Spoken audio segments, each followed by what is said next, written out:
السلام عليكم. تغطية خاصة. احنا اليوم ببريطانيا تحديدا ببرمنجهام بتجربة القيادة الأولى لسيارة رينج روفر سبورت الجديدة بالكامل. كونوا معنا بهاي التغطية وخلينا نتعرف على السيارة. بعد بيع أكثر من 415 ألف سيارة من الموديل السابق، قررت رينج روفر إطلاق النسخة الجديدة اللي راح تحمل إرث مليء بالنجاحات والإنجازات لواحدة من أفضل سيارات الدفع الرباعي في عالم السيارات. النسخة الجديدة حصلت على الدي ان اي الجديد الخاص بالصانع البريطاني لاند روفر الموجود على الايفوك والرينج روفر. تغييرات جذرية أجريت على رينج روفر سبورت الجديد، فلما نطلع على السيارة للمرة الأولى بنحس إنه الموديل الجديد أضخم بكتير من الموديل السابق. الفرق إنه تم زيادة بعض السنتيمترات القليلة بالعرض والطول على الهيكل بشكل عام. تم إخضاع السيارة لعملية قاسية جدا في تخفيف الوزن، لدرجة أنه تم تخفيض 420 كيلوغرام من الوزن الإجمالي عن الموديل السابق عن طريق استخدام هيكل جديد بالكامل مصنوع من الألمنيوم، وتخفيض وزن الأبواب ومصات الصدمات، وبناء نظام الدفع الرباعي بالكامل من الألمنيوم. وللعلم 75% من قطع الرينج روفر سبورت تم تغييرها وتجديدها بشكل كامل عن الموديل السابق.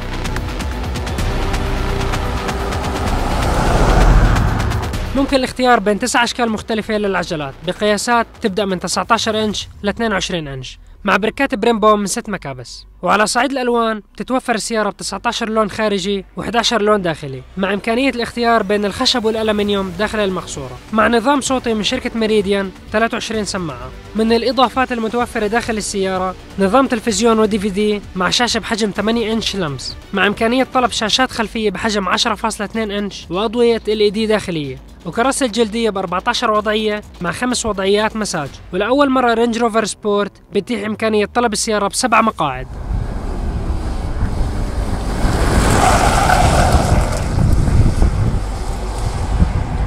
تم إضافة العديد من الأنظمة المساعدة أثناء القيادة، أهمها التنبيه عند مغادرة المسار، ونظام التعرف على شواخص المرور، نظام ذكي للأضوية الأمامية بيعمل بزيادة قوة الإضاءة لأعلى درجة وتخفيفها في حالة وجود سيارات مقابلة، بالإضافة لنظام النقطة العمياء ونظام تقوية الواي فاي داخل السيارة. السيارة مجهزة بعدة وضعيات للقيادة: وضعية القيادة العادية، وضعية القيادة على العشب، وضعية القيادة على الثلج، وضعية القيادة على الطين، وضعية القيادة على الرمال، ووضعية القيادة على الصخور، بالإضافة لتزويد السيارة بنظام تيرين ريسبونس النسخة الثانية اللي بيساعد السائق حتى لو كان غير محترف بالتحكم بالسيارة تحت أصعب الظروف، مع إمكانية التحكم بارتفاع وانخفاض المركبة. السيارة دفع رباعي بشكل دائم بنسبة توزيع الدفع 42% بالأمام و58% بالخلف. ممكن تغيير النسبة لتوصل 50-50 فول لوك عند القيادة على الطرق الصعبة، وأصبح بالإمكان التغيير بين نظام اللو رينج ونظام الهاي رينج أثناء القيادة بسرعة بتوصل ل 60 كيلومتر. وتم تطوير نظام اللو رينج عن الموديل السابق ليصبح بغيارين أماميين.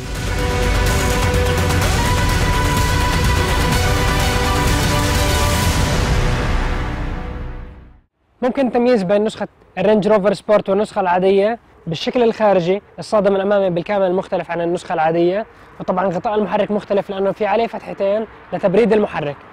وبالنسبة للجريل نسخة السبورت بيجي بخطين، أما النسخة العادية بتيجي ب3 خطوط. من ناحية البريكات، بريكات الرينج روفر سبورت تيجي دائما بريمبو بلون أحمر أكبر من النسخة العادية. من الخلف نسخة السبورت تيجي بصادم خلفي بالكامل مختلف عن النسخة العادية. وطبعا ممكن التمييز بين نسخة الديزل ونسخة البنزين عن طريق الإكزوستات. نسخة البنزين تيجي بإكزوست مستقيم للخارج، أما نسخة الديزل بيكون الإكزوست المخرج تاعه متوجه إلى الأسفل.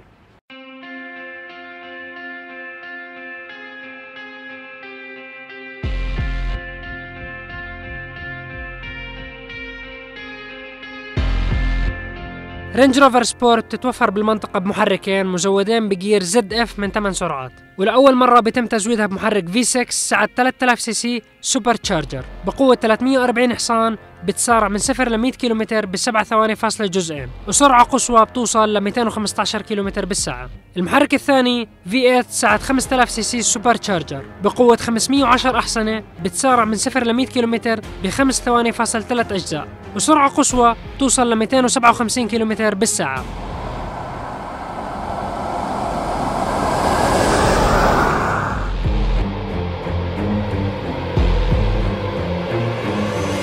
بعد تجربتي لرينج روفر سبورت، تخفيف الوزن أثر بشكل كامل من ناحية القيادة. التحكم تحسن بنسبة 30% عن الموديل السابق، وأصحاب الموديل القديم إذا بجربوا هذا الموديل راح يحسوا باختلاف شاسع بينهم. نسخة الفي 6 ما بتختلف عن نسخة الفي 8 من ناحية الشكل، بس لازم يتم طلبها ببريكات بريمبو لأنها اختيارية على نسخة الفي 6. من ناحية الأرقام، نسخة الفي 6 قريبة جدا من الموديل السابق، بس بتفتقر لصوت الفي 8 المميز، ولكن تعتبر عملية جدا وبتعطي الطابع المطلوب. المشكلة الوحيدة في رينج روفر سبورت هي استهلاك الوقود اللي بيبلغ 18.3 لتر لكل 100 كيلومتر، اللي بخليها الأضعف بين منافسيها. رينج روفر سبورت مقارنة بالمنافسين بشكل عام الأفضل من ناحية ضجيج الشارع وضجيج الهواء، وبتمتلك أقوى قدرة قطر بتوصل ل 3500 كيلوغرام. وبنقول لكم معلومة كثير حصرية، راح يتم إطلاق نسخة محدودة جدا تحت اسم رينج روفر سبورت RS بقوة 550 حصان وبسرعة قصوى بتوصل ل 280 كيلومتر بالساعة. راح يتم تزويدها بمقاعد أمامية مختلفة، بالإضافة إلى نظام عادم من أسفل الأبواب الخلفية.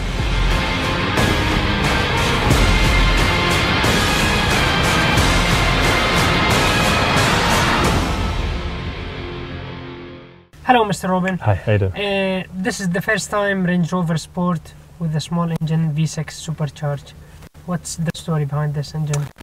Well, not so small. It's still a 3-litre six-cylinder supercharged, but it's a technology story, because what we're able to do now is achieve V8 levels of power and performance, but from a V6 with supercharging technology, which means that you get all the benefits, the performance benefits of a V8, but you get the efficiency of a V6, and it also is a lighter engine. So in many ways it actually helps to balance the car up. So it's this idea that you can, you don't have to choose anymore. You can have the efficiency of a smaller engine with the performance of a larger engine. Yes. For the first time, we know the Range Rover Sport is a medium-size SUV. You can order it with 7 seats. Why is that? Is there enough space? Well, I mean, yes, the car is a little bit, the car has more cabin room than the previous vehicle. Not because the car itself is not particularly longer than the previous vehicle, but the wheelbase has increased, which has given us much more space in the cabin, but for a similar length of vehicles. So we have the ability to do it now. We have the space to do it. And we also recognize that it's a very, very convenient feature for people. For short journeys for an adult, or even a longer journey for children, it's nice to have the ability to fit 2 extra people in the back occasionally. Yes. Range Rover announced that in 2014 there will be a hybrid engine for the diesel versions. We'll see the same engine for the petrol? Well, I mean, we don't comment necessarily on our future product plans, but I mean, it's certainly true to say that we take a very serious view of the efficiency and the environmental impact of our vehicles. I mean, you've seen, for example, with this car, we have very significant savings in weight over the outgoing model. We've reduced the weight. The fuel efficiency of this vehicle has improved enormously on certain derivatives, almost by as much as 25% more efficient than the outgoing car. So that plus the introduction of a diesel hybrid gives you some indication of how seriously we take these issues and how committed we are to efficiency. Yes. What's the starting price for the Range Rover Sport, the V6 and V8? Well, it's clearly very, very dependent upon the market. The duties differ in the marketplace. Starting prices in the GCC will be circa 370,000 dirhams. But that is, when I say starting price, that will be for a very, very well specified vehicle, V6 supercharged. And the V8? And the V8 pricing 470. 470. Yes. When it will be on the region? So we expect the first vehicles in showrooms from September of 2013. September. You can wait. Can you wait that long? There is a huge demand on the Range Rover Sport, the new one, and we know most of them are already sold. Is there any contingency plan to produce some more cars and send it to the region? Well, I mean, we have the capacity. We have significant capacity for both of these vehicles. You know, the difficulty that we face is that we're finding with our Range Rover product that we're dealing with our customers, very large numbers of customers, huge interest in the vehicle, and there's an urgency to get the car. And clearly, we can't produce everybody's vehicle in the first week of production. So we have capacity, and we manage the process very carefully. We're very careful in trying to assess demand and ensure that we have the right structure and the right capacity for that demand. But we simply need a little time to work through the order bank and to meet everybody's delivery expectations. We just need a little time to reach that point. Okay. Range Rover don't have their own tuning department until now, and there is good demand for modified cars on the GCC region especially. Why Range Rover don't start? Well, we have a department within Jaguar Land Rover, which is known as ETO, and that stands for Engineered to Order.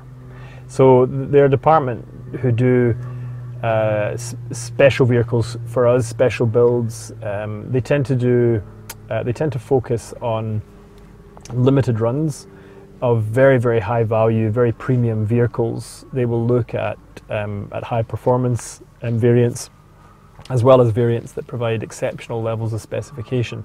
So listen out for this name ETO from us, and I think that's a name that you'll hear more and more of in the future. Okay.